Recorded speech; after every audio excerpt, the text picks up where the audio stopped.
Hi అండి. అందరికీ నమస్తే. ఈరోజు వీడియోలో మనం వినబోయే కథ ఏంటో తెలుసుకునే ముందు, మీ అందరికి కూడా నా చిన్న రిక్వెస్ట్. కొత్తగా మన ఛానల్ చూసిన వాళ్ళు తప్పకుండా ఒక లైక్ చేసి, మీ ఫ్రెండ్స్‌కి, ఫ్యామిలీ మెంబర్స్‌కి షేర్ చేయండి. అలాగే ఇలాంటి మరెన్నో మంచి మంచి కథలు వినాలనుకుంటే ఛానల్‌ని వెంటనే సబ్స్క్రైబ్ చేసుకొని, పక్కన ఉన్న బెల్ ఐకాన్‌ని క్లిక్ చేయండి. మరి ఇప్పుడు లేట్ చేయకుండా కథలోకెళ్ళిపోదాం. ఓ రోజు ఉదయాన్నే సికింద్రాబాద్ నుండి మాదాపూర్‌లో ఉన్న మా ఆఫీస్‌కి బస్సులో వెళ్తుంటే రామయ్య కనిపించాడు. రామయ్యది కూడా మా ఊరే. ఊర్లో మాకున్న 4 ఎకరాల పొలాన్ని కౌలుకు తీసుకుని అందులో వ్యవసాయం చేసుకుంటున్నాడు. రామయ్య ఒక్కడే ఎటు వెళ్తున్నాడు? ఇంత పెద్ద సిటీలో ఎక్కడికి, ఎలా వెళ్ళాలో తెలుసా? అనుకుని నేను కూర్చున్న సీటు పక్క వరుసలోని ముందు సీట్లో కూర్చున్న రామయ్య దగ్గరికెళ్ళి రామయ్య అని పిలిచాను. నా పిలుపు విని రామయ్య నా వంక చూసి నువ్వా రఘుబాబు? ఇక్కడ నన్ను పిలిచే వాళ్ళు ఎవరుంటారని అనుకున్నాను. ఎక్కడికో వెళ్తున్నట్టున్నారు బాబు అడిగాడు. అవును రామయ్య, ఆఫీస్కి వెళ్తున్నాను. నువ్వేంటిక్కడ ఒక్కడివే ఎక్కడికి వెళ్తున్నావు అడిగాను. అందుకు రామయ్య, మీకు చెప్పలేదు కదా బాబు, అయినా మీరు ఈ మధ్య మన ఊరికి ఎప్పుడొచ్చారని చెప్పడానికి. నా కొడుకు రవికి ఈ మధ్యే పట్నంలో ఉద్యోగం వచ్చింది. ఆఫీస్కి దగ్గరలో ఫ్రెండ్స్తో కలిసి హాస్టల్లో ఉంటున్నాడు రఘుబాబు. వాడిక్కడికి వచ్చినప్పటి నుంచి నేను ఒక్కసారైనా కూడా వచ్చేవని చూసింది లేదు. అందుకే ఓసారి నా కొడుకుని చూసి వెళ్దామని పట్నం వచ్చాను రఘుబాబు అన్నాడు రామయ్య. సరే, జాగ్రత్తగా వెళ్ళి రామయ్య. ఇంతకీ మా శకుంతల పెద్దమ్మ ఎలా ఉంది అడిగాను. అందుకు రామయ్య, ఊళ్ళో ఉన్నప్పుడు ఎప్పుడైనా అటువైపు పని పడ్డప్పుడు వెళ్ళి పలకరించేవాణ్ణి. కానీ ఇప్పుడు తను ఆశ్రమంలో ఉంటుంది కదండి. అక్కడికి వెళ్ళినప్పటి నుంచి ఎప్పుడూ కలిసింది లేదు అన్నాడు రామయ్య. రామయ్య మాటలకు నేను, మా పెద్దమ్మ ఆశ్రమంలో ఉండటమా? అదేంటి రామయ్య, నువ్వెవరి గురించి మాట్లాడుతున్నావు? నేను మా శకుంతల పెద్దమ్మ గురించి అడుగుతున్నాను అన్నాను ఆశ్చర్యంగా. అవును రఘుబాబు, నేను కూడా మీ పెద్దమ్మ గురించి చెప్తున్నాను. 2 నెలలుగా ఆవిడ మన పక్కూర్లో ఉన్న ఆశ్రమంలో ఉంటుంది కదా. మీకు తెలియదా రఘుబాబు? దాదాపు 2 నెలలు కావచ్చింది. తను ఉంటున్న ఇంటిని అమ్మేస్తానని ఆ మధ్య తన కొడుకొచ్చి అడుగుతున్నాడని. అందుకు మీ పెద్దమ్మ ఒప్పుకోవట్లేదు అని అక్కడ వాళ్ళందరూ అనుకుంటుంటే విన్నాను. నేను ఎప్పుడు నేరుగా వెళ్ళి అడిగింది లేదు. ఆ తర్వాత ఏం జరిగిందో, శకుంతల అమ్మగారు పక్కలోని ఆశ్రమంలో ఉంటుందని ఆ పక్కనే ఉండే జగన్ చెప్తే తెలిసింది. ఇన్నాళ్ళుగా ఈ విషయం మీకెవరికీ తెలియదా బాబు అడిగాడు రామయ్య. లేదు రామయ్య, మాకెవరికీ ఒక్క మాటైనా చెప్పలేదు. 10 రోజుల క్రితం నేను పెద్దమ్మకి ఫోన్ చేసినప్పుడు కూడా నాకేం చెప్పలేదే. అసలు ఏం జరిగింది అడిగాను. అందుకు రామయ్య, తెలీదు బాబు, ఊరు వెళ్ళాక వీలు చూసుకుని వెళ్ళి మాట్లాడొస్తానులేండి అన్నాడు. ఇంతలో నేను దిగే స్టాప్ రావడంతో సరే రామయ్య, ఇక నేను వెళ్తాను. సెలవు చూసుకొని నేనే మన ఊరికి వస్తానులే అంటూ బస్సు దిగాను. ఓ 2 నిమిషాలు నడిచి ఆఫీస్కి వెళ్ళాక ఆఫీస్లో ఆ రోజు చేయాల్సిన ముఖ్యమైన పనులు బోలెడున్నా నా మనసును పని మీద పెట్టలేకపోయాను. రామయ్య చెప్పిందే పదే పదే గుర్తొస్తుంది. పెద్దమ్మ ఆశలో ఉండటం ఏంటి? అది కూడా మాకెవరికి ఒక మాట మాత్రమే చెప్పకుండా. అసలేం జరుగుంటుంది? ఆదిత్య నిజంగానే పెద్దమ్మ ఉంటున్న ఇంటిని అమ్ముతున్నాడా? అయినా ఉన్నట్టుండి ఆదిత్యకి అలాంటి ఆలోచన ఎందుకొచ్చింది? పెద్దమ్మ ఉన్న ఇంటితో వాడికి ఏం అవసరం వచ్చిందని? అసలు ఏం జరిగిందో ఏమోనని ఆదిత్యకి ఫోన్ చేస్తే తెలుస్తుంది కదా అనుకుని ఫోన్ తీసి చేయబోతుంటే, ఒకవేళ నేను అడిగినా వాడు నాకు నిజం చెప్తాడో లేదో అనే ఆలోచన వచ్చి ఆదిత్యకి ఫోన్ చేయడం వదిలే. ఈ ఆదివారం ఎలాగో ఆఫీస్కి సెలవే కదా. శనివారం రాత్రి ఊరికి బయలుదేరి వెళ్ళి పెద్దమ్మని కలిసి అసలు ఏం జరిగిందో కనుక్కుంటాను. పాపం పెద్దమ్మని తలుచుకుంటేనే చాలా బాధగా ఉంది. తల్లిని మమ్మల్ని తల్లిలా ప్రేమగా పెంచి పెద్ద చేసింది అంటూ గతంలోకి వెళ్ళాను. సత్యనారాయణ, రాజశేఖరం ఇద్దరు అన్నదమ్ములు. తండ్రి పంచించిన ఇంట్లో పక్కపక్క పోర్షన్లో ఉండేవారు. రాజశేఖరం భార్య శకుంతల, వాళ్ళకి ఒకడే కొడుకు ఆదిత్య. సత్యనారాయణ భార్య వసుంధర, వాళ్ళకి 2 పిల్లలు, కొడుకు రఘు, కూతురు శ్రావ్య. సత్యనారాయణ భార్య వసుంధర పిల్లలిద్దరికీ 5 సంవత్సరాలు కూడా రాకముందే అనారోగ్యంతో కాలం చేసింది. తల్లిలేని పిల్లలని అప్పటినుంచి శకుంతలనే తన కొడుకు ఆదిత్యతో పాటు రఘు శ్రావ్యని కూడా పెంచి పెద్ద చేసింది.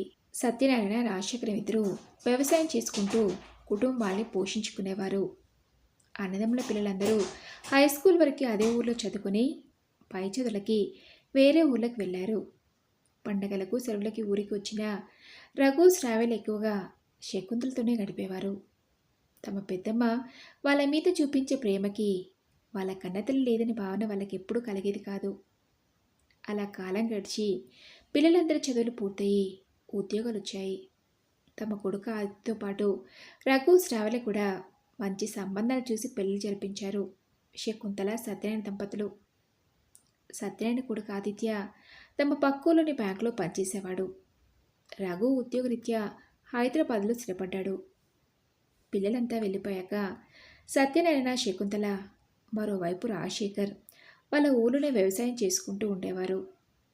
అలా కొంతకాలం గడిచాక సత్యనారాయణకున్నట్టుండి పక్షవాతం వస్తే హాస్పిటల్లో జాయిన్ చేశారు. 10 రోజులు హాస్పిటల్లో ఉంచి వైద్యం అందించినా కాలు చెయ్యి అంతకు ముందులా పనిచేయక మంచానికే పరిమితమయ్యాడు. అలాగైనా కొన్ని రోజులకు మందులతో తిరిగి కోలుకుంటాడనుకుంటే రెండోసారి కూడా పక్షవాతం రావడంతో సత్యనారాయణ కాలం చేశాడు. భర్త పోవటంతో శకుంతల ఒంటరిదైపోయింది. కొడుకు కోడలు రమ్మంటారని ఆశపడినా తనకి నిరాశనే ఎదురైంది. రాజశేఖరం కూడా వయసైపోతుందని, అంతకుముందులా తనొక్కడే అన్ని పనులు చేసుకోలేకపోతున్నాడని ఊళ్ళో ఉన్న పొలాన్ని రామయ్యకి కౌలుకిచ్చి రఘు తన తనని హైదరాబాద్కి తీసుకెళ్లాడు.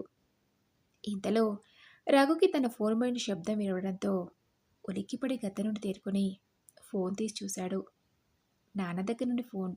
ఈ టైంలో ఎందుకు చేస్తున్నాను లిఫ్ట్ చేసి, చెప్పండి నాన్న అన్నాడు. రఘు, మరేం లేదురా నాన్న, నువ్వు వచ్చేటప్పుడు మందులు తీసుకురా అని చిట్టి నీకు ఇచ్చాను కదా. నువ్వు ఆఫీస్కి వెళ్ళాక చూస్తే అది ఇక్కడే టేబుల్ మీద ఉందిరా, అది చెప్దామని ఫోన్ చేశారన్నాడు. పర్వాలేదు నాన్న, ఎప్పుడు తెచ్చే మందులే కదా, నాకు ఆ పేర్లు గుర్తున్నాయి, నేను తీసుకొస్తానులే అని ఉదయం నేను ఆఫీస్కి బస్లో వస్తుంటే రామయ్య కలిశానన్న అన్నాను.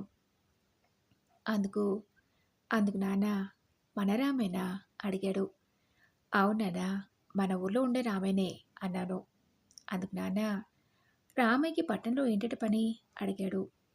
వాళ్ళ కొడుకు రవి ఇక్కడే ఉద్యోగం చేస్తున్నానని చూసి వెళ్దామని వచ్చానని చెప్పాడు.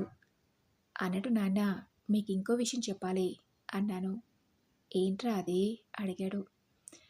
రామయ్యని మా పెద్దమ్మ ఎలా ఉందని అడిగితే అందుకు రామయ్య మీ పెద్దమ్మని చూసి చాలా రోజులైందని, తనేదో ఆశ్రమంలో ఉంటుందని తెలిసిందని అన్నాడు నాన్న. రామయ్య మాటలకు ఆశ్చర్యపోయి పెద్దమ్మ ఆశ్రమంలో ఉండటం ఏంటి, ఏమైందని అడిగితే ఊళ్ళో అంతా అంటుంటే వినడమే కానీ నాకు ఏమీ తెలియదు బాబు. కాకపోతే ఆ మధ్య జగన్ అన్నట మన ఆదిత్య పెద్దమ్మ ఉంటున్న ఇల్లు కావాలని ఏదో గొడవ పెట్టుకున్నాడని చెప్పానన్నా అన్నాను. రామయ్యతో మాట్లాడినప్పటి నుంచి నా ఆలోచనంతా పెద్దమ్మ గురించే. ఒక్కదానివే ఏముంటావు పెద్దమ్మ అని మనతో పాటు ఆ రోజు హైదరాబాద్కి రమ్మంటే రాలేదు. ఇప్పుడు ఏమైందో ఏమో, తను ఇలాంటి నిర్ణయం ఎందుకు తీసుకుందో నాకేం అర్థం కావట్లేదు నాన్న అన్నాను. అదేంటి రఘు, వదిన ఆశ్రమంలో ఉండటం ఏంటి? నేను వారం క్రితం కూడా ఫోన్ చేశాను, నాకు అలా ఏం చెప్పలేదే ఆశ్రమంలో ఉన్నట్టు. ఆదిత్యకి ఫోన్ చేసి అడగకపోయావా అసలు విషయం ఏంటని అన్నా నాన్న. అందుకు నేను ఆదిత్యని అడగడం కన్నా నేరుగా వెళ్ళి పెద్దమ్మని అడిగితే అసలు విషయం ఏంటో తెలుస్తుంది కదా అన్నాను. అందుకు నాన్న నిజమే, వదినని అడిగితేనే తెలుస్తుంది అసలు విషయం ఏంటో. ఎల్లుండి ఆదివారం కదా, వెళ్ళిరారా రఘు, పాపం వదిన ఎలాంటి పరిస్థితిలో అక్కడ ఉండాల్సి వచ్చిందో అన్నాడు నాన్న. నేను అదే అనుకుంటున్నానా, రేపు సాయంత్రమే బయలుదేరుతా అన్నాను. సరే రాని నాన్న ఫోన్ పెట్టేశాడు. ఆ మరుసటి రోజు శనివారం సాయంత్రం ఊరికి బయలుదేరి వెళ్ళాను. ఓసారి ఇంటికి వెళ్ళి అక్కడ వాళ్ళని అడిగితే పెద్దమ్మ నెల క్రితమే ఆశ్రమానికి వెళ్ళినట్టు చెప్పారు. ఆశ్రమం అడ్రస్ కనుక్కొని ఆ మరుసటి రోజు ఆదివారం ఉదయం పెద్దమ్మని కలవాలని కంగారుగా వెళ్ళాను. ఆశ్రమం మేనేజ్మెంట్కి కలిసి శకుంతల గారిని కలవాలండి, ఆవిడ ఈ మధ్యనే ఇక్కడ చేరారని తెలిసిందన్నాను. ఆవిడ మీ అమ్మగారా అడిగారు ఆశ్రమం మేనేజర్. లేదు, తను మా పెద్దమ్మండి అన్నాను. అక్కడున్న ఒక రిజిస్టర్‌లో సంతకం పెట్టమని, ఇలా స్ట్రెయిట్‌గా వెళ్ళి లెఫ్ట్ తీసుకోండి. అక్కడి నుంచి అక్కడి నుంచి ఈ గదిలోనే ఆవిడ ఉండేది అన్నారు. సరేనండి. థాంక్ యూ అని చెప్పి ఆయన చెప్పినట్టుగానే అక్కడికి వెళ్ళాను. ఆ గదిలో పెద్దమ్మ కనిపించలేదు. చుట్టూ చూశాను. ఒకవేళ ఆ చుట్టుపక్కల ఎక్కడైనా ఉందని అంతా వెతికాను. ఆరుబయట ఓ చెట్టు నీడన బెంచిపై కూర్చుని కనబడింది. తన పక్కనే ఇంకొక ఆవిడ కూడా కూర్చుంది. ఇద్దరూ ఏదో మాట్లాడుకుంటున్నారు. పెద్దమ్మా అని పిలిచాను. వెంటనే నా వైపు చూసి, రఘు, నువ్వా అంటూ మామూలు కన్నా కాస్త వేగంగా నడుచుకుంటూ వచ్చి నన్ను పట్టుకుని కలనీళ్ళు పెట్టుకుని, నేనిక్కడ ఉన్న విషయం నీకెవరు చెప్పారా రఘు అడిగింది పెద్దమ్మ. మన రంగయ్య పెద్దమ్మ. మొన్న నేను ఆఫీస్కి వెళ్తుంటే బస్సులో కనిపించాడు. నీ గురించి అడిగితే నువ్వు ఈ ఆశ్రమంలో ఉంటున్నట్టు చెప్పాడు. కారణం అడిగితే తెలియదన్నాడు పెద్దమ్మ. బాధపడకు, ముందు విషయం ఏంటో చెప్పు అడిగాను. అందుకు తనేం మాట్లాడలేదు. అలాగే మౌనంగా నన్ను పట్టుకుని ఏడుస్తుంది. ఏమైందో చెప్పు పెద్దమ్మా, అసలు ఇక్కడికి ఎలా వచ్చావు? ఇలా రా, ఇక్కడ కూర్చుని మాట్లాడుకుందామని ఆ పక్కనే ఉన్న బెంచి వైపుకు తీసుకెళ్లాను. అప్పటిదాకా పెద్దమ్మతో మాట్లాడుతూ తన పక్కనే కూర్చున్న ఆవిడకి, శాంత, వీడు మా రఘు, నా మరిది కొడుకు. చిన్నప్పుడే తల్లిపోతే ఈ చేతులతోనే పెంచాను. వీడికి నేనంటే చాలా ఇష్టం. చూడు, నేను ఇక్కడ ఉన్నానని తెలిసి వెంటనే ఎలా పరిగెత్తుకుని వచ్చాడో అంది. మేమంతా ఉన్నామని తెలిసి కూడా నువ్వు ఇక్కడికి రావటం ఏంటి పెద్దమ్మా?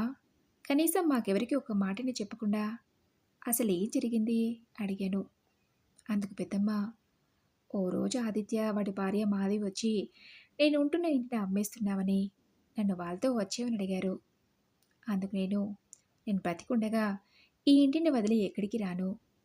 అయినా ఇప్పుడు ఈ ఇంటిని అమ్మాల్సిన అవసరం ఏమొచ్చింది అడిగాను.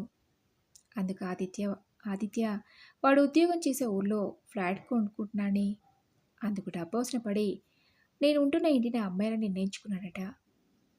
నా కోడలు మాధవి ఎప్పుడూ లేంది, అత్తయ్య, ఇంకెంతకాలం మీరు ఒక్కరే కష్టపడుతూ ఇక్కడ ఉంటారు? ఇక మీదట మనందరం కలిసి సంతోషంగా ఉందామని ఎప్పుడూ లేంది పిలిచింది. అందుకు నేను ఎక్కడికి రాను. నేను బ్రతికుండగా ఇంటి అమ్మడానికి ఒప్పుకోను. ఇందులో మీ అందరికీ సంబంధించిన జ్ఞాపకాలున్నాయి. ఈ తాతయ్య ఇచ్చిన పాత ఇంటిని మీ నాన్న ఎంతో కష్టపడి తనకు నచ్చినట్టుగా మార్చుకున్నారా? ఆయన జ్ఞాపకాలతో నిన్న ఇంటిని వదిలి నేను ఎక్కడికి రానున్నాను. అయినా మీ కిరాయిలు కట్టుకుంటూ అద్దె ఇంట్లో ఉండడం ఇష్టం లేకుంటే మీరు ఇక్కడే ఉండండి. మీ ఆఫీస్కి ఇక్కడి నుంచి ఏమంత దూరమని రోజూ వెళ్ళి రావచ్చన్నాను.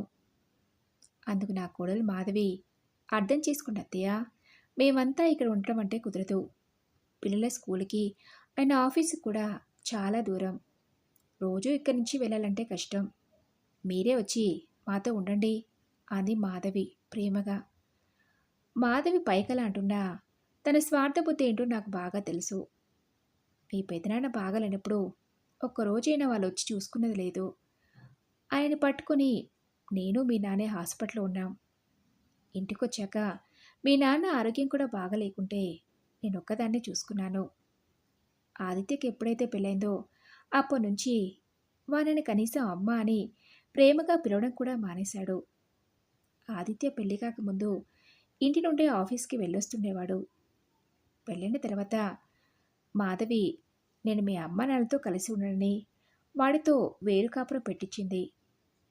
వాళ్ళెప్పుడు అమ్మ ఎలా ఉన్నావు అని వచ్చి నన్ను పలకరించింది లేదు. అలాంటిది ఈరోజు నన్ను వాళ్ళ దగ్గరే ఉండమని అడిగితే నేను ఎలా వెళ్ళను?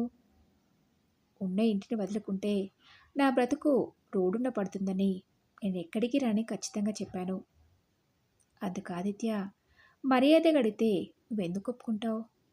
నా చిన్నప్పుడే మీరు ఇంటిని నా పేరున రాశారని మర్చిపోయారా? నిజానికి ఇల్లు నాది. దీనిపై సర్వ హక్కులు నాకే ఉన్నాయి. నేను ఇంటిని అమ్ముకోవచ్చు, లేదా ఇంకేమైనా చేసుకోవచ్చు. నేను ఇబ్బంది పడటం ఇష్టం లేక మా దగ్గరే ఉండమని పిలుస్తుంటే అలా మొండికేస్తున్నావేంటి? నీకు 2 రోజులు టైం ఇస్తున్నాను. వస్తే మా ఇంటికొచ్చి మాతో పాటు ఉండు. లేదంటే ఈ ఇల్లు ఖాళీ చెయ్యని నాకించుమించు ఆదిత్య వార్నింగ్ ఇచ్చాడురా రఘు.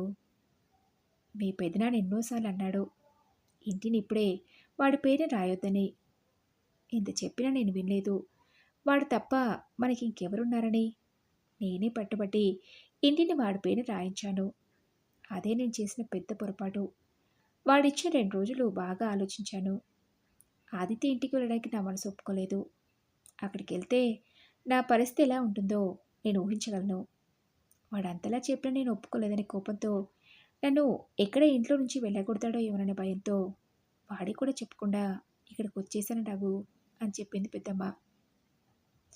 పెద్దమ్మ చెప్పిందంతా విన్నాక, ఆదిత్య అలా అడుగుతున్నాడని మాతో చెప్పాలనిపించలేదా పెద్దమ్మ అడిగాను. అందుకు శకుంతల పెద్దమ్మ, ఎంత కాదనుకున్నా వాడు నా కొడుకు కదా. వాడి గురించి మీ అందరికీ తెలిస్తే మీరంతా తప్పుగా మాట్లాడుకుంటారని అది నేను భరించలేక అందుకే చెప్పలేదు రఘు అంది పెద్దమ్మ. సరే, ఇక బయలుదేరి పెద్దమ్మ, మన ఇంటికి వెళ్దామన్నాను. అందుకు నేను రాన్రా రఘు, నేనెవరికీ ఇబ్బందిగా మారదలుచుకోలేదు. మీ నాన్న కూడా నీతో పాటే మీ ఇంట్లో ఉంటున్నాడు. నువ్వు ఒక్కడివే ఎంతమందిని చూసుకుంటావు అంది. అందుకు నేను, పెద్దమ్మ, నేను చెల్లి నీ కడుపున పుట్టకపోయినా ఆదిత్యతో పాటు మమ్మల్ని పెంచి పెద్ద చేయలేదా? ఆ రోజు నువ్వు కూడా ఇలాగే అనుకుంటే నేను చెల్లి ఈరోజు ఇలా ఉండేవాళ్ళమా చెప్పు? నాన్నని నా దగ్గరికి తీసుకెళ్ళేటప్పుడు నాతో పాటు రమ్మంటే విన్నావా? ఇప్పుడు చూడు ఏమైందో అన్నాను. అందుకు పెద్దమ్మ ఏం మాట్లాడకుండా మౌనంగా ఉండిపోయింది. మాట్లాడమేంటి పెద్దమ్మా, పద మన ఇంటికెళ్దాం. నేను ఇంతలా అవమానించిన ఆదిత్యకి ఎలా బుద్ధి చెప్పాలో నాకు బాగా తెలుసన్నాను. ఇంతలో ఆ పక్కనే ఉన్న ఆవిడ, వెళ్ళు శకుంతల, ఆ బాబు అంతలా రమ్మని పిలుస్తుంటే కూడా వస్తానని చెప్పవేంటి అంది. అయినా పెద్దమ్మ నుండి ఎలాంటి సమాధానం రాలేదు. అంతేలే, నేను నీ కడుపున పుట్టలేదని కదా. అదే నీ కడుపున పుట్ట కొడుకు రమ్మంటే వెళ్ళననేదనవా అన్నాను బాధగా. చచా, అవేం మాటలు రఘు. నువ్వు శ్రావ్య నా కడుపున పుట్టలేదని మిమ్మల్ని ఎప్పుడైనా వేరుగా చూశానా అంది పెద్దమ్మ. మరి మా ఇంటికి రావడానికి ఎందుకంత ఇబ్బంది పడుతున్నావు అడిగాను. నాకేం ఇబ్బంది లేదురా, నా వల్ల మిమ్మల్ని ఇబ్బంది పెట్టొద్దనే ఆలోచిస్తున్నాను అంది. అందుకు నేను, నువ్వు మా దగ్గర ఉండటం మాకు సంతోషమే కానీ ఇబ్బంది ఏమీ లేదన్నాను. అప్పుడు పెద్దమ్మ నాతో రావడానికి ఒప్పుకుంది. తనని తీసుకుని ముందు ఊళ్ళో ఉన్న మా ఇంటికి వెళ్ళాను. ఆ మరుసటి రోజు సోమవారం ఆఫీస్కి లీవ్ తీసుకుని కలెక్టర్ ఆఫీస్కి వెళ్ళి పెద్దమ్మ పరిస్థితి వివరిస్తూ ఓ అప్లికేషన్ రాసి అక్కడి గ్రీవెన్స్లో ఇచ్చాను. అక్కడి వాళ్ళ అప్లికేషన్ని కలెక్టర్ దృష్టికి తీసుకెళ్తామని, అందుకు సంబంధించిన వ్యక్తులపై చర్యలు తీసుకుంటామన్నారు. అక్కడ పని ముగడంతో పెద్దమ్మ తీసుకుని హైదరాబాద్కి వెళ్ళాను. అలా 15 రోజులు గడిచాక మా జిల్లా కలెక్టర్ గారు ఆదిత్యని పిలిపించి, మీ అమ్మ నాన్న వాళ్ళ అంగీకారంతో ఇంటిని నీ పేరున రాసినా వాళ్ళు బ్రతికున్నంత కాలం వాళ్ళకిష్టం లేనిది ఆ ఇంటిని అమ్మడానికి వీల్లేదు. వాళ్ళకి మీ మీదున్న ప్రేమతో చిన్నప్పుడే ఆస్తిని నీ పేరున రాస్తే ఇప్పుడు వృద్ధాప్యంలో ఉన్న ఆవిడని ఇలా ఇబ్బంది పెట్టొచ్చా? ఇంకోసారి ఇలా ప్రవర్తించావని నీ మీద ఏదైనా కంప్లైంట్ వస్తే ఆ ఆస్తిలో నీకెప్పటికీ హక్కు లేకుండా చేస్తాం. తిరిగి అది మీ అమ్మగారికి చెందేలా చేయాల్సి వస్తుందని, మీ అమ్మగారు ఉన్న రోజులు ఆవిడకి ఏ కష్టం రాకుండా జాగ్రత్తగా చూసుకోవాలని ఆదిత్యకి వార్నింగ్ ఇచ్చి పంపించారట. ఇక చేసేదేమీ లేక పెద్దమ్మ మా ఇంట్లో ఉంటున్న విషయం తెలిసి ఆదిత్య వచ్చి పెద్దమ్మని తనతో రమ్మని కోరాడు. అందుకు తను నిరాకరించింది. అమ్మా, నన్ను క్షమించమ్మా, నీ మనసుకి చాలా కష్టం కలిగించాను. ఇక మీదట మేమంతా కలిసి నీతో పాటే మన ఊళ్ళోనే ఉంటాం. నీకే కష్టం రాకుండా జాగ్రత్తగా చూసుకుంటాం అని బ్రతిమిలాడితే అప్పుడు పెద్దమ్మ సరే అంది. ఆదిత్య తన తప్పేంటో తెలుసుకొని అప్పటినుంచి తన తల్లికి ఏ కష్టం రాకుండా జాగ్రత్తగా చూసుకుంటున్నాడు. మరి ఇదండి రోజు కథ. ఈ కథపై మీ విలువైన అభిప్రాయాన్ని నాతో కామెంట్ బాక్స్లో షేర్ చేసుకోండి. అలాగే ఈ కథ మీకు నచ్చింది అనుకుంటున్నాను. నచ్చితే తప్పకుండా ఒక లైక్ చేసి మీ ఫ్రెండ్స్కి, ఫ్యామిలీ మెంబర్స్కి షేర్ చేయండి. అలాగే ఇలాంటి ఎన్నో మంచి మంచి కథలు వినాలనుకుంటే ఛానల్ని వెంటనే సబ్స్క్రైబ్ చేసుకొని పక్కనే ఉన్న బెల్ ఐకాన్ని క్లిక్ చేయండి. నెక్స్ట్ వీడియోలో మరొక మంచి కథతో కలుసుకుందాం. Thank you for listening.